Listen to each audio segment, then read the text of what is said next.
Meu tio Luiz sempre foi devoto às almas.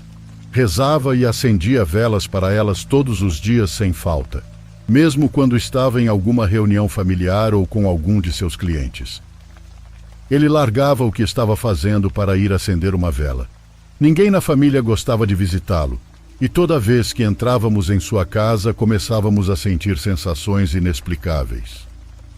Sentíamos que alguém vinha atrás de nós, que estávamos sendo observados, como se alguém nos seguisse com o olhar o tempo todo.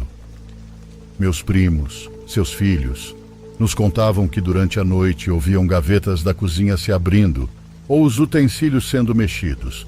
Nem eles se sentiam seguros em sua própria casa. Ninguém gostava de dormir lá, a menos que fosse estritamente necessário. Uma das experiências mais impactantes aconteceu com sua esposa, minha tia Sônia. Ela conta que por volta das 6 da tarde seu celular tocou. A chamada vinha do telefone fixo que estava no escritório da oficina do meu tio. Ela atendeu, mas só ouviu estática e uma respiração ofegante do outro lado da linha. Ela desligou pensando que talvez ele tivesse ligado por engano, mas as chamadas continuaram. Ela atendeu algumas vezes, mas como não havia resposta, decidiu parar de atender e pediu ao seu filho que fosse ver o que seu pai precisava. Ela conta que antes de começar a receber as chamadas, sentiu um cheiro putrefato, muito parecido com carniça, que vinha do corredor que ligava a parte de trás da casa à oficina.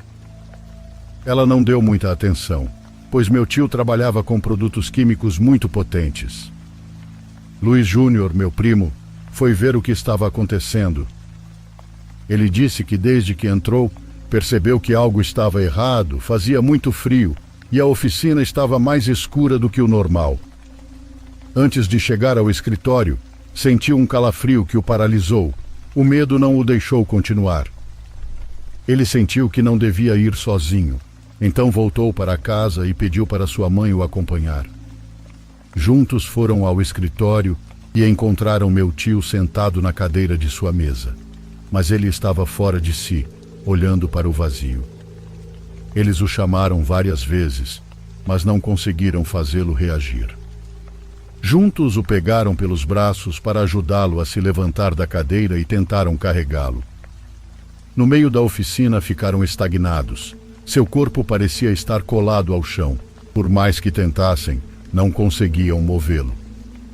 Nesse momento, minha tia não soube o que mais fazer a não ser ligar para sua irmã Ana para pedir ajuda.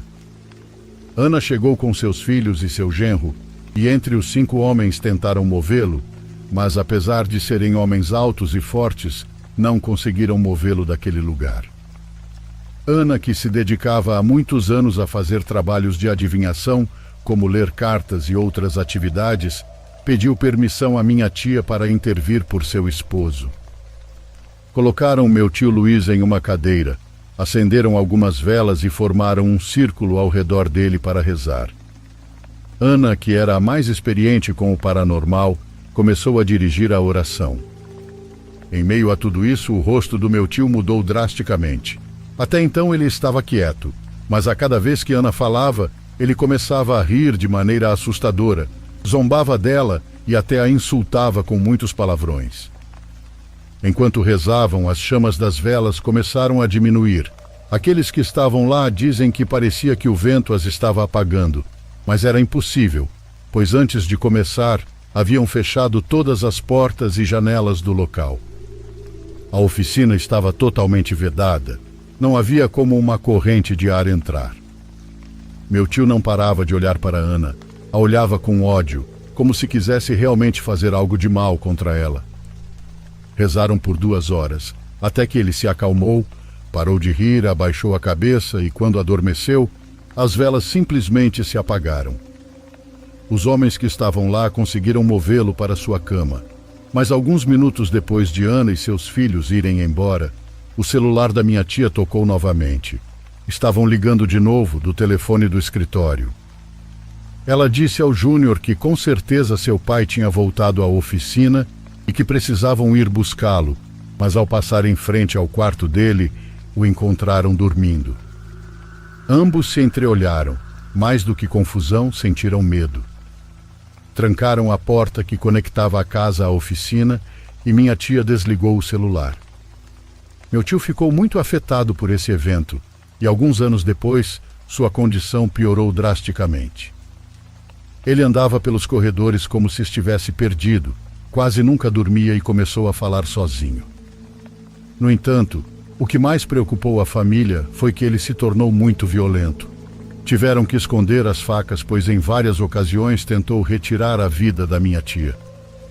Quando não estavam cozinhando, tinham que desligar o gás porque ele ia até a cozinha e abria as bocas do fogão, como se quisesse asfixiá-los.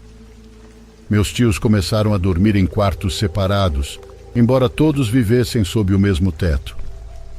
Sua família começou a se distanciar dele, pois ele tentava machucá-los em todas as oportunidades que tinha.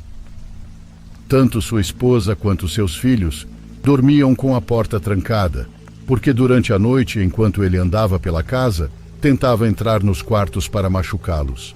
Como não conseguia abrir a porta, ele batia contra ela e tentava rasgar a madeira com as unhas para poder entrar.